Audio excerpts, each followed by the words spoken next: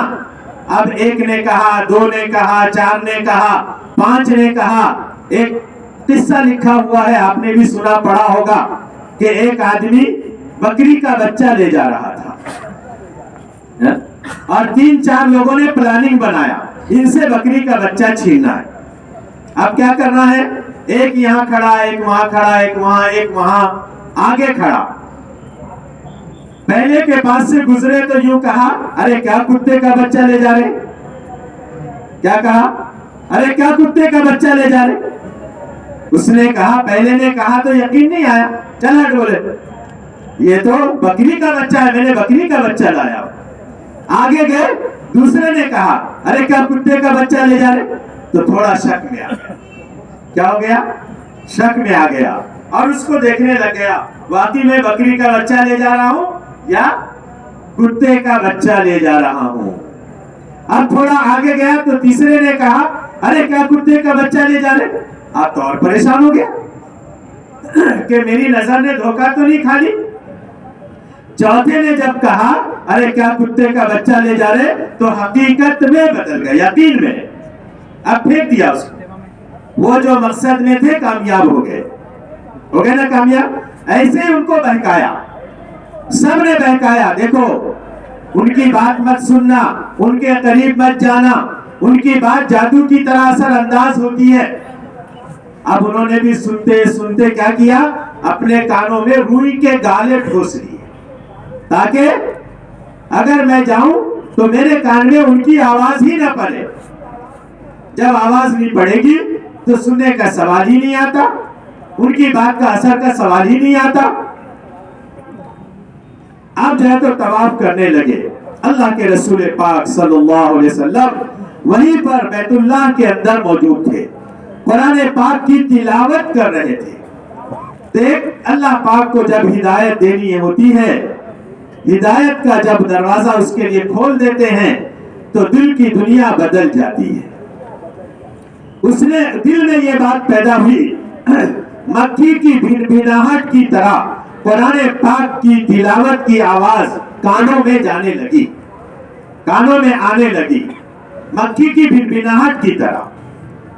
تو یہ کہا اپنے دل سے، طفیل تو بھی بڑا عقل مند انسان ہے، اپنی قوم کا سردار ہے، وقت کا شاعر ہے، اچھے برے کلام کی تجھے پرکھ ہے. اگر اچھا کلام ہوگا تو قبول کرنے میں کیا حرج ہے، اور خراب ہوگا کلام تو چھوڑ دیں گے. یہ کہہ کر کان میں سے روئی نکالی، کان میں سے پھایا نکال دیا.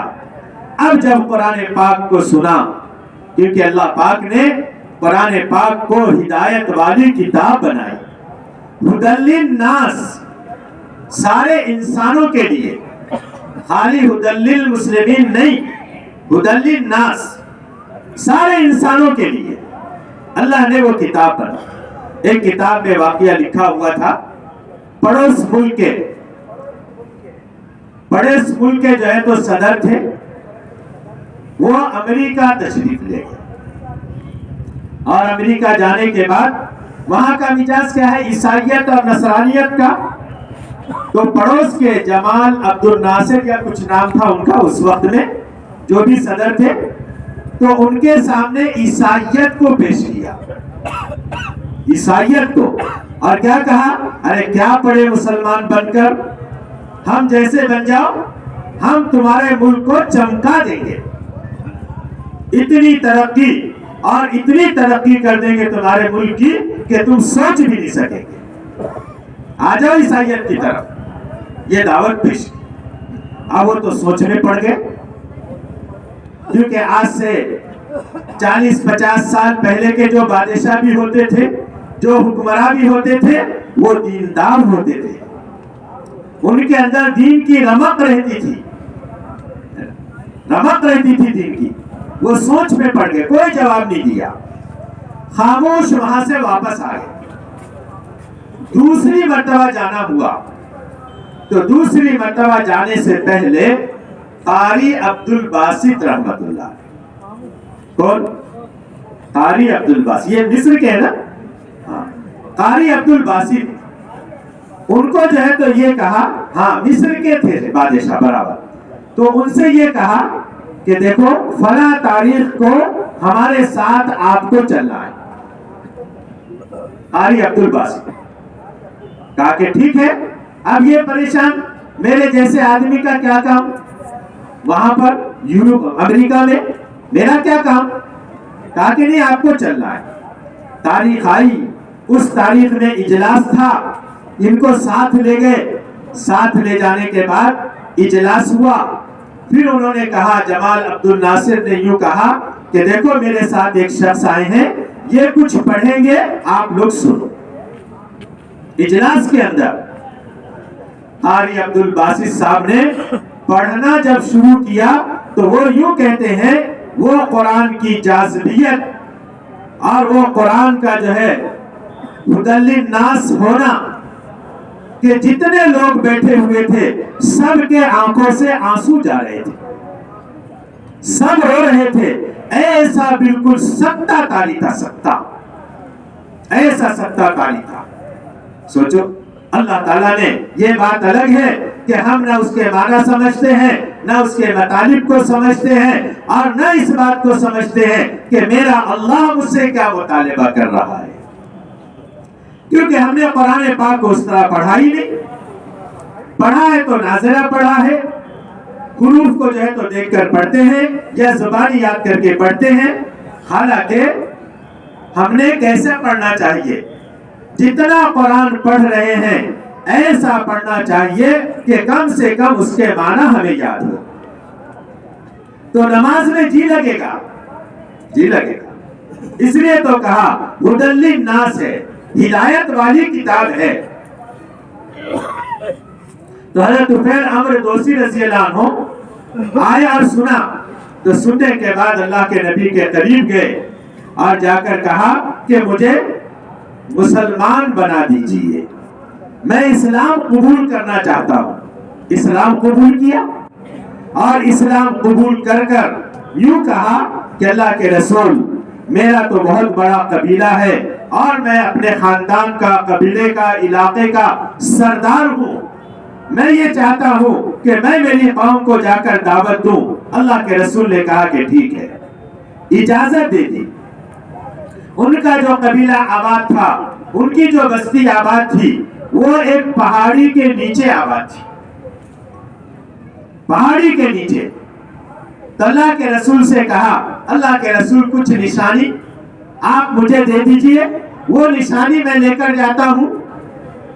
اللہ کے رسول نے دعا کی تو ایک نشانی ان کو آ گئی، یہ دونوں، یہ اس کے بیچ میں پیشانی پر، کہ اس سے اجالا نکلتا تھا ٹارچ کی طرح، لیکن وہ اچھا نہیں لگ رہا تھا۔ تو اللہ کے رسول سے کہا کہ اللہ کے رسول، یہ اگر نشانی لے کر جاؤں گا تو میری قوم کے لوگ، میرے قبیلے کے لوگ یہ کہیں گے، ارے اپنا دین چھوڑ کر، کیا کہتے تھے اس زمانے میں، بے دین ہو گیا ہے۔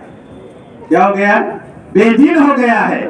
تو وہ لوگ یہ کہیں گے کہ اپنا دین چھوڑ کر بے دین ہو گیا، اس لیے جو ہے تو اس کی صورت بدل گئی۔ پھر اللہ کے رسول نے دعا کی تو وہ نشانی شاید یہاں یا یہ دونوں کے مونڈے کے بیچ میں آ گئی۔ وہ گئے اپنے قبیلے میں دعوت دینے کے لیے۔ جب پہاڑی کے اوپر سے اتر رہے تھے نیچے، تو ساری قوم کے لوگ جمع ہو گئے۔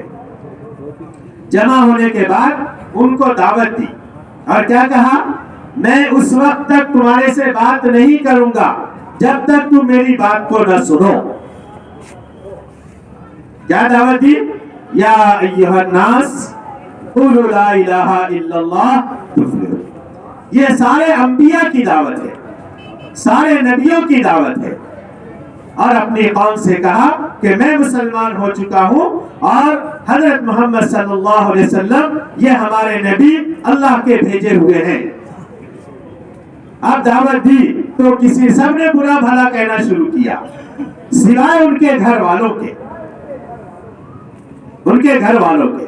اب نئے نئے ہوتے ہیں تو جذبات میں آتے ہیں، بعض لوگ چلہ 4 مہینہ لگا کر آتے ہیں، آنے کے بعد کیا ہوتا ہے، اگر کسی نے نہیں سنا تو کیا کہتے ہیں؟ ارے وہ تو سن ہی نہیں رہا ہے، اس کے پاس تو جانا ہی نہیں،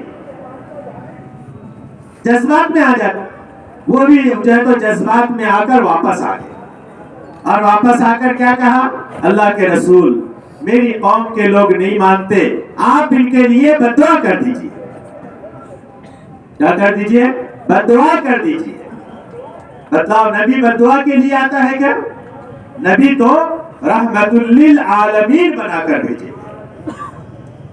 تو اللہ کے رسول نے دعا فرمائی اور یہ کہا کہ جاؤ اب محنت کرو اپنی قوم کے اندر۔ پھر واپس بھیجا اپنی قوم میں محنت کے لیے، اور محنت کرتے رہے یہاں تک کہ اللہ کے رسول ہجرت فرما کر مدینہ منورہ تشریف لے گئے۔ بدر بھی ہو گیا، احد بھی ہو گیا، اور اس کے بعد محنت کر کے، سب پر محنت کر کے 80 خاندان کو، کتنے؟ 80 خاندان کو محنت کر کے مدینہ منورہ لے کر آئے۔ اسی کے اندر سے حضرت ابو ہریرہ رضی اللہ تعالیٰ عنہ بھی، جو محدثین کے امام ہیں، اسی کے اندر سے۔ آپ سوچو کیا محنت کا معیار ہوگا، اللہ سے کتنا مانگا ہوگا، کتنی محنت کی ہوگی کہ 80 خاندان کو لے کر پہنچے۔ یہ دعوت کی محنت ہے، یہ دعوت کی محنت ہے۔ اس لیے صحابہ نے مستقل محنت کا میدان بنایا اس کام کو، دعوت کو، اور محنت کا میدان بنا کر خوب محنتیں کی، جان سے، مال سے، ہر چیز سے۔ اور صحابہ اس کے اثرات، جب محنت ہوتی ہے تو اس کے اثرات پورے عالم پر پڑتے ہیں، جیسے موسم کے اثرات پڑتے ہیں۔ حضرت سلمان فارسی رضی اللہ عنہ کہاں کے ہیں؟ فارس کے رہنے والے ہیں، ایران کے رہنے والے ہیں، اور شاہی خاندان کے ہیں، شاہی خاندان۔ وہ یہ کہتے ہیں کہ مجھے حق کی تلاش تھی، مجھے حق بات کی تلاش تھی، اور میں یہ سوچا کرتا تھا ارے یہ کیا آگ جلاتا رہوں روزانہ، اور یہ آگ کی پوجا کرتے ہیں، میرے باپ بھی آگ کی پوجا کرتے ہیں، میرے گھر والے، میرے ملک والے، اور مجھے بھی کہتے ہیں آگ کی پوجا کرنے کے لیے۔ اس کے ذمہ دار تھے، یہ روزانہ آگ جلانے کے لیے جاتے تو وہ آگ کبھی بجھتی نہیں تھی، ہمیشہ سلگتی رہتی تھی۔ اور حضرت سلمان رضی اللہ عنہ اپنے باپ کے بڑے چہیتے تھے، بڑے لاڈلے تھے، کہیں باہر اکیلا نہیں جانے دیتے تھے۔ وہ آگ کو سلگانے کے لیے ایک مرتبہ جو سلگانے کا ذمہ دار تھا وہ وہاں موجود نہیں تھا، تو بیٹے کو بھیجا، پھر بھیجا، کہا کہ جاؤ وہ آگ کے سلگا کر آؤ، اس میں کچھ ڈالو جو ڈالنا ہے۔ وہ گئے، راستے میں جو ہے تو ایک جگہ، ایک کیا بولیں گے اس کو، عبادت گاہ تھی، آج تو چرچ کہتے ہیں، عبادت گاہ تھی، جہاں پر حضرت عیسیٰ علیہ السلام کے ماننے والے وہاں عبادت کیا کرتے تھے، کیونکہ اس وقت میں تو وہی دین تھا، نبوت سے پہلے وہی دین تھا۔ تو انہوں نے سوچا کہ جا کر تو دیکھیں۔ جب وہ اندر گئے تو دیکھا عبادت کا طریقہ، دیکھا ساری چیزیں، تو ان کو سمجھ میں آیا، کہا کہ ارے اپنے دین سے تو یہ دین اچھا ہے۔ تو وہاں جو پادری تھا اس سے کہا کہ بھائی میں آپ کی خدمت میں آنا چاہتا ہوں، آپ کی خدمت میں آنا چاہتا ہوں۔ کہا کہ ٹھیک ہے آ جاؤ۔ یہ اپنے گھر گئے، گھر جانے کے بعد جو ہے تو پھر ان کے والد نے آنے نہیں دیا، اور کسی بھی طرح سے خط لکھا وہ پادری کو، اور کہا کہ دیکھو اگر دور کہیں پر اگر ایسا عبادت گاہ ہو، لوگ عبادت کرتے ہو، تو اگر کوئی قافلہ وہاں سے چلے گا تو مجھے ساتھ لے کر چلنا۔ ایک مرتبہ قافلہ جا رہا تھا تو اپنے خاندان والوں سے، والد سے چھپ چھپا کر نکل کر چلے گئے، حق کی تلاش میں، حق کی تلاش میں چلے گئے۔ تو یوں کہتے ہیں کہ میں ایک کے پاس رہا، دوسرے کے پاس رہا، تیسرے کے پاس رہا، ایسے 10 لوگوں کے پاس گیا، اور آخر میں جب اس کا انتقال ہونے لگا تو پھر اس سے پوچھا میں نے، وہ پادری سے، راہب سے، کہ بتلاؤ اب تمہارے بعد میں کس کے پاس جاؤں، کون ہے تمہارے جیسا؟ اس نے یہ کہا کہ دیکھو اب جو ہے تو اس علاقے کے اندر اب ہمارے پاس کوئی حقیقت کے ساتھ موجود نہیں ہے، اب میں تم کو ایک راستہ بتلاتا ہوں۔ ایک نبی جو مکہ میں ظاہر ہوں گے، ان کا نام محمد صلی اللہ علیہ وسلم ہوگا، محمد ہوگا صلی اللہ علیہ وسلم۔ بعد میں تو کہا کہ یہ ہوں گے، یہ نام کے مکہ میں پیدا ہوں گے، ان کی قوم انہیں نکال دے گی مکہ سے، اور وہ ایسی ایسی جگہ ہجرت کر کے جائیں گے جہاں پر کھجوروں کے باغات ہوں گے، ہرا بھرا ہوگا، اس جگہ اگر پہنچ سکتے ہو تو وہاں پہنچا۔ یہ راستہ بتلایا۔ اب راہب کا تو انتقال ہو گیا، اب لوگ اس زمانے میں تجارت کی غرض سے جایا آیا کرتے تھے، ایک ملک سے دوسرے ملک، تو ایک قافلہ تجارت کے لیے جا رہا تھا، تو ان کے ساتھ یہ ہو رہی ہے، اور یہ کہا کہ میں آپ لوگوں کو اتنے اتنے پیسے دوں گا، آپ مجھے ایسی جگہ پہنچا دینا۔ لیکن ان کے ساتھ دھوکہ ہو گیا۔ دھوکہ کیا ہوا کہ جس کو کہا تھا مجھے پہنچا دینا، پیسہ دوں گا، اس نے ان کو بیچ دیا، غلام بنا کر بیچ دیا، اور غلام بنا کر بیچنے کے بعد وہ بھی جو ہے تو مدینہ گیا، مدینہ، اور مدینہ جانے کے بعد اس نے بھی بیچ دیا، ایک یہودی کے ہاتھوں چلا، وہ جو ہے تو غلام بن گئے یہودی کے۔ کھجوروں کے باغات، نشانی سے تو یہ سمجھ میں آیا انہیں کہ ارے یہ نشانی سے تو ایسا لگتا ہے کہ یہ جگہ ہے جہاں پر وہ نبی آنے والے ہیں ہجرت کر کے، جگہ تو ایسی ہی ہے، اور کچھ نشانیاں بتلائی تھی۔ اس راہب نے کہا تھا 3 نشانیاں ہیں، ایک تو یہ کہ تم صدقے کا مال ان کو دو گے تو وہ صدقے کا مال نہیں کھائیں گے، قبول نہیں کریں گے، ایک نشانی یہ۔ دوسری نشانی، جب آپ تحفہ دیں گے، ہدیہ دیں گے تو وہ قبول کریں گے۔ تیسری نشانی یہ مہر نبوت کی نشانی، کہا کہ یہ 3 نشانیاں ان کے اندر ہوگی۔ تو یوں کہتے ہیں، وہ خود اپنی سرگزشت بیان کرتے ہیں کہ میں جو ہے تو ایک مرتبہ دن میں کھجور کے درخت پر چڑھا ہوا تھا، اور میرا مالک، میرا آقا نیچے تھا، تو مدینہ کے اندر ایک شور سا برپا ہوا، اور ایک یہودی دوڑتا ہوا آیا اور آ کر میرے مالک سے یوں کہا کہ ارے تمہیں پتا ہے کہ وہ نبی جو مکہ کے اندر مبعوث ہوئے، وہ نبی ہمارے یہاں آ چکے ہیں۔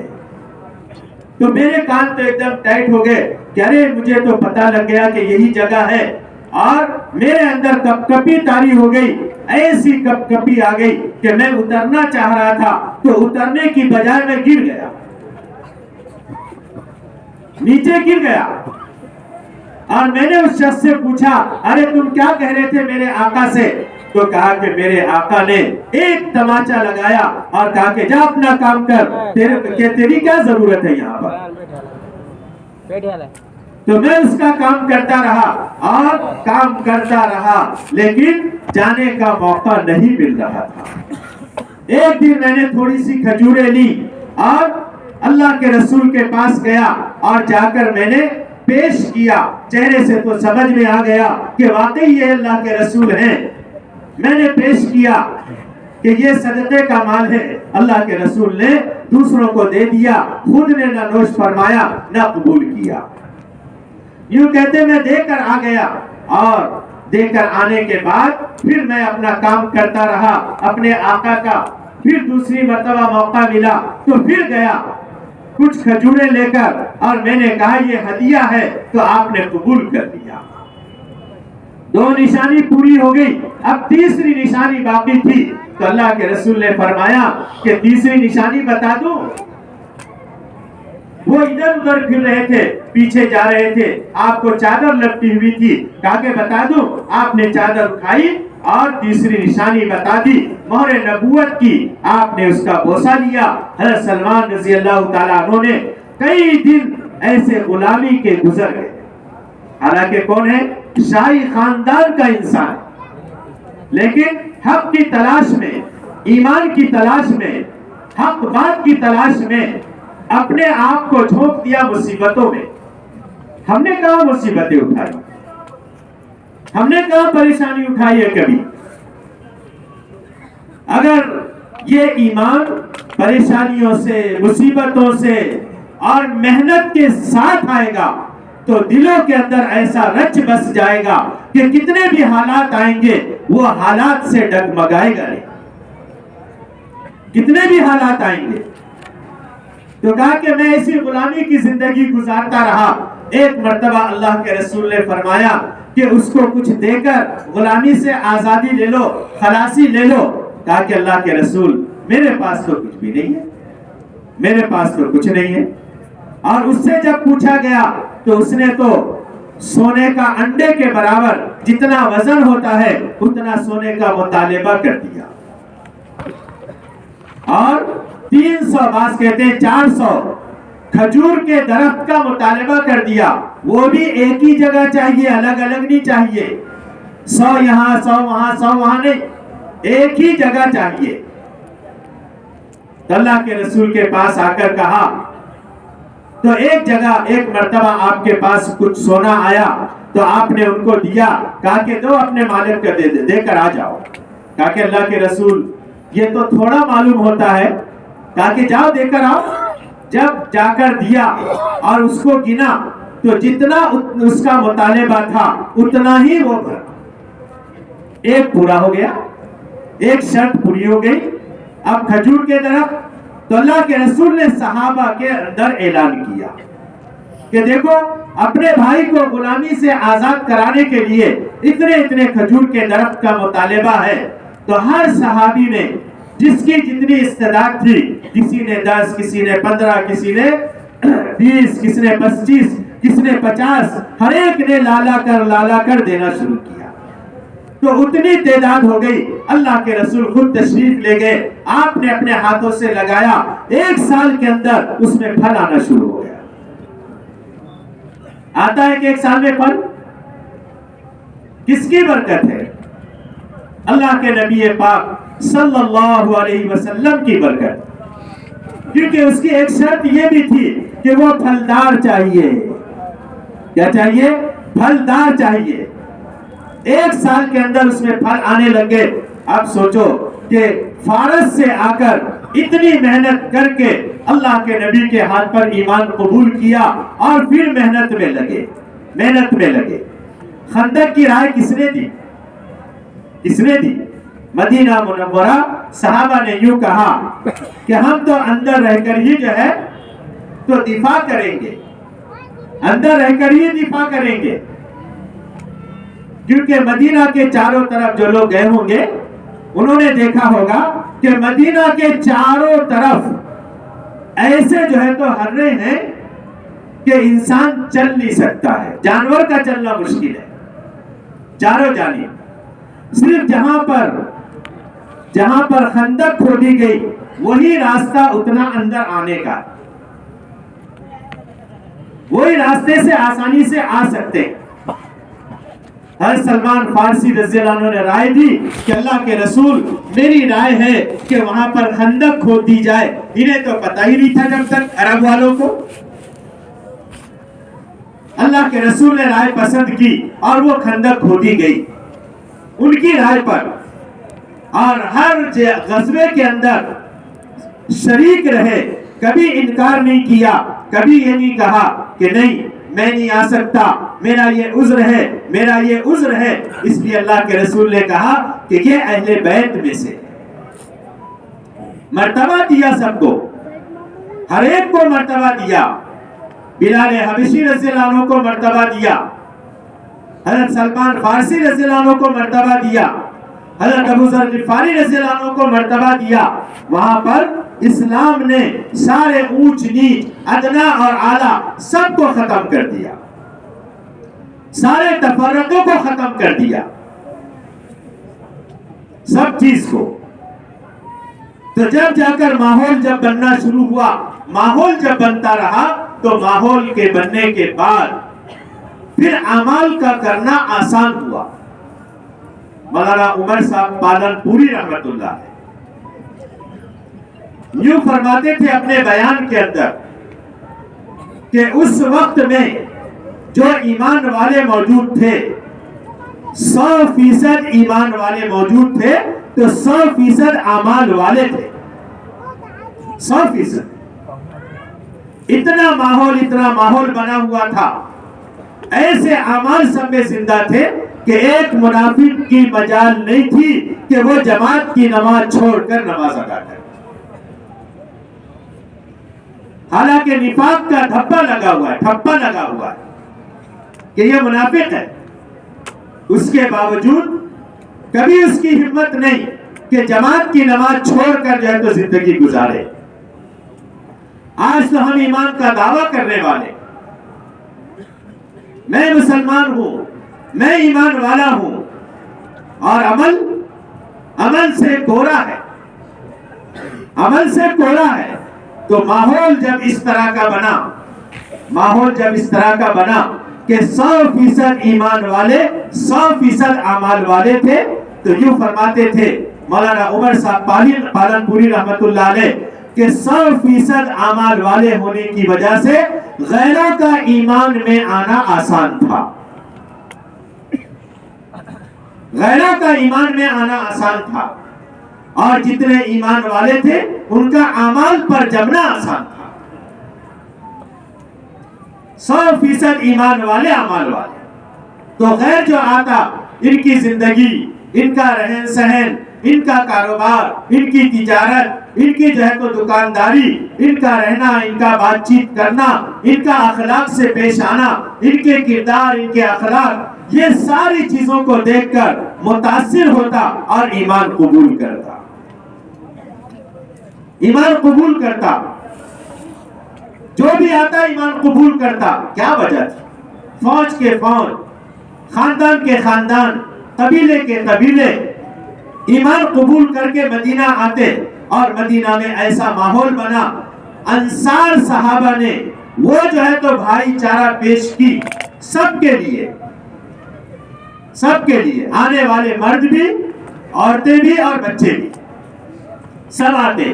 تو اللہ کے رسول جب مہمان آ جاتے یہ نئے اسلام قبول کر کے، تو اللہ کے رسول پہلے اپنے گھروں کے اندر بھیجتے کہ جاؤ بلال دیکھ کر آؤ، بلال رضی اللہ عنہ کو کہتے دیکھ کر آؤ کسی گھر میں کوئی چیز ہے کیا، اگر ہوتا تو وہاں سے منگواتے، اور نہ ہوتا تو پھر صحابہ کے سامنے اعلان کرتے کہ دیکھو یہ مہمان ہیں، ان کو کون اپنے ساتھ لے جائے گا۔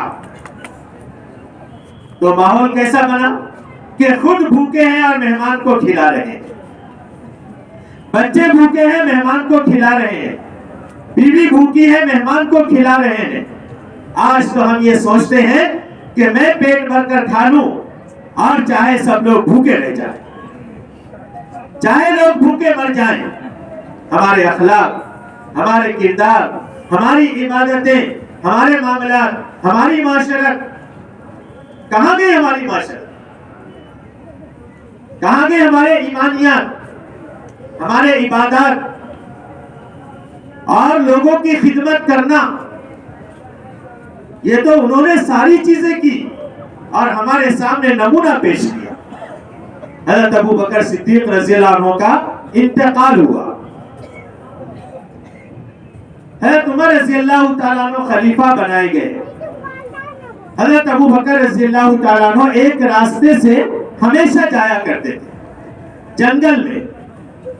انتقال کے بعد یہ بھی نکلے، کسی نے کہا کہ اس راستے سے جاتے تھے اور کھانا لے کر جاتے تھے، کھانا لے کر۔ حضرت عمر رضی اللہ تعالیٰ عنہ بھی لے کر گئے کھانا، اور لے جانے کے بعد ایک جگہ پر راستہ ختم ہو گیا جھوپڑی میں. جھوپڑی میں دیکھا تو ایک بوڑھا آدمی جس کو نظر بھی نہیں آتا وہ بیٹھا ہوا ہے. اس کو اپنے ہاتھ سے کھلانے لگے. جیسے نوالا منہ کے سامنے لے گئے تو وہ نابینا آدمی نے کہا کہ ایسا لگتا ہے کھلانے والا بدل چکا ہے. کھلانے والا بدل چکا ہے. تو کہا کہ تجھے کیسا معلوم کھلانے والا بدل گیا؟ کہا کہ اصل بات یہ ہے کہ وہ جو آتے تھے کھلانے کے لیے وہ لقمہ پہلے خود اپنے منہ میں ڈالتے, اس کو چباتے اور اس کو چبا کر اپنی زبان سے میرے منہ میں ڈالا کرتے تھے.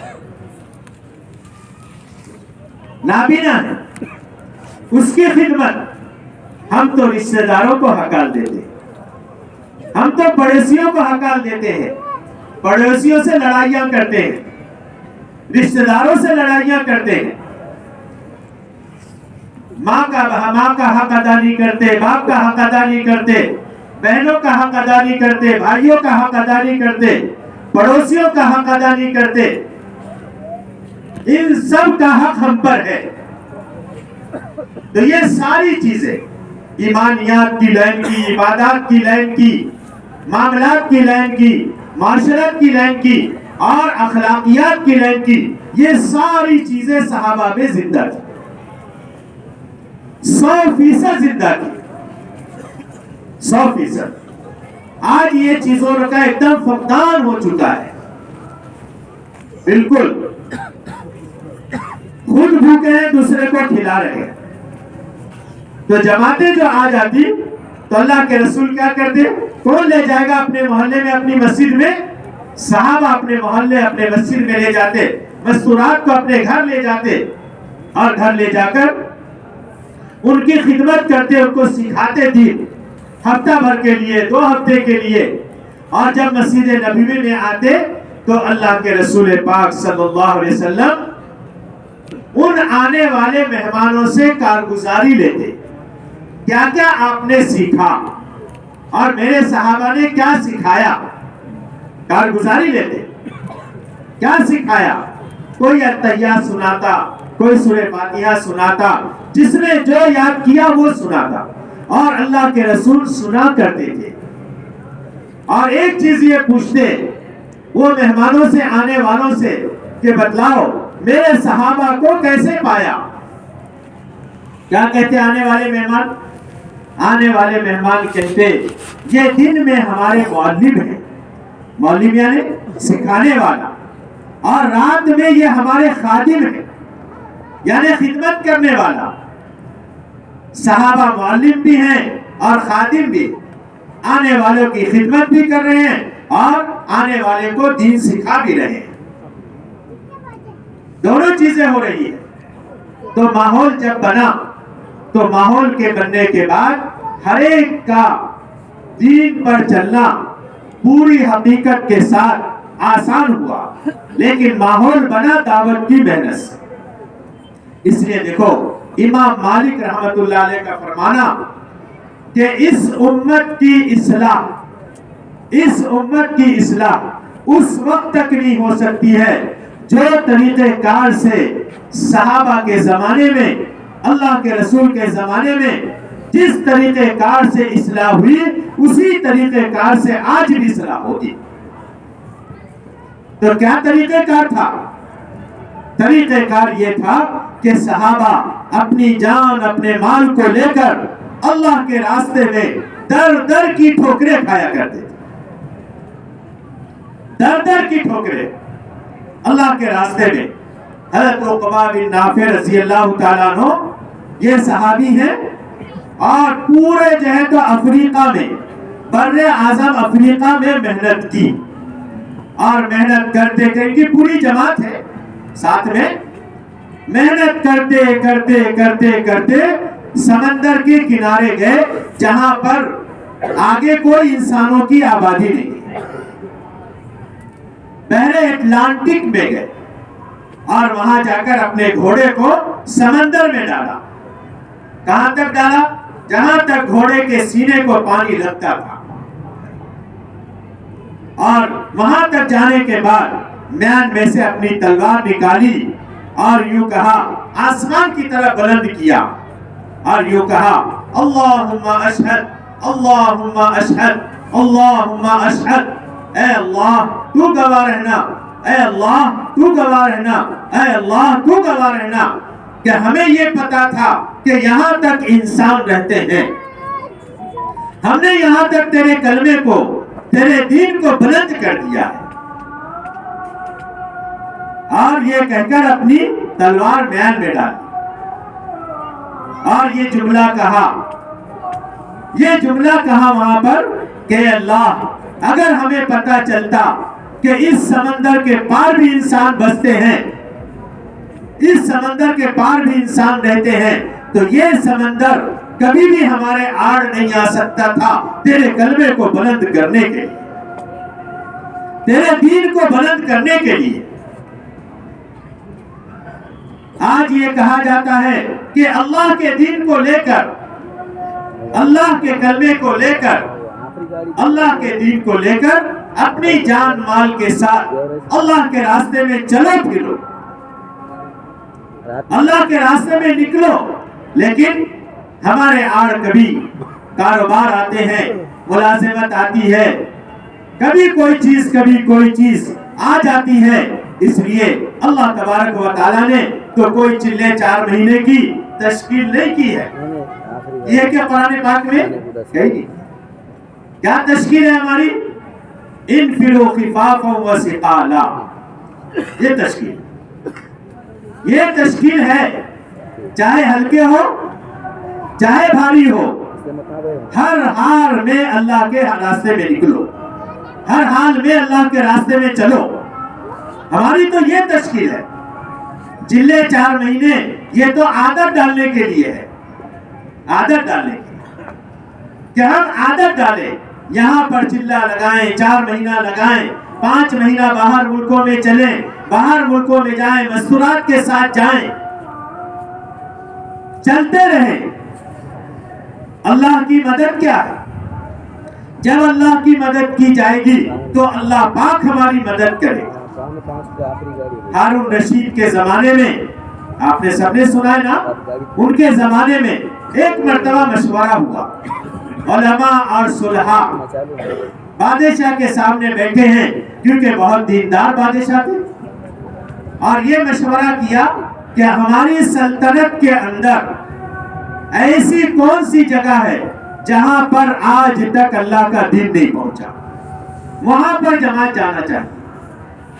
نقشہ سامنے رکھا ہے، نقشے میں طے کیا گیا، اس جگہ نہیں پہنچا، جماعت بنی دونوں کو ملا کر، اس میں علماء بھی ہیں اور صلحاء بھی ہیں، اور وہ جماعت سفر پر روانہ ہوئی تو 1 سال کے بعد پہنچی۔ ہوائی جہاز تو تھے نہیں، تیز رفتار گاڑیاں تو تھی نہیں، ٹرینیں تو تھی نہیں، اونٹ کی سواری، گھوڑے کی سواری، خچر کی یا گدھے کی سواری، 1 سال کے بعد پہنچے۔ اور جب وہاں پہنچے ہیں اس جگہ پر تو وہاں فجر کی اذان ہو رہی تھی۔ ان کو بڑی حیرت ہوئی کہ ہم نے تو یہ مشورہ کیا کہ یہاں پر تو دین نہیں پہنچا، یہ اذان کیسے ہو رہی ہے؟ تھوڑا تیز چلے جو جماعت کے امیر تھے، اذان دینے والے کی اذان ختم ہوئی، اس کا ہاتھ پکڑ کر پوچھا کہ تو نے جو اذان دی ہے یہ کون یہاں پہنچایا؟ وہ مؤذن نے ہاتھ پکڑا اور ایک قبر پر لے گیا، اور لے جانے کے بعد کہا یہ قبر والے نے یہاں تک دین پہنچایا۔ اپنی قبریں بنا لی۔ اکثر صحابہ کی قبریں افریقہ کے جنگلوں میں، افریقہ کے ممالک میں، سارے علاقوں کے اندر پھیل گئے اور اپنی قبریں بنوا لی۔ یہ اجتماع کا ہونا، یہ ساری چیزوں کا ہونا، محنتوں کا ہونا اسی لیے ہے کہ ہم اللہ کے راستے میں نکلنے والے بنے، اللہ کے راستے میں جانے والے بنے۔ تو سب نیت کرتے ہیں انشاءاللہ؟ کون کون نیت کرتا ہے کہ ہم جائیں گے 4 مہینہ؟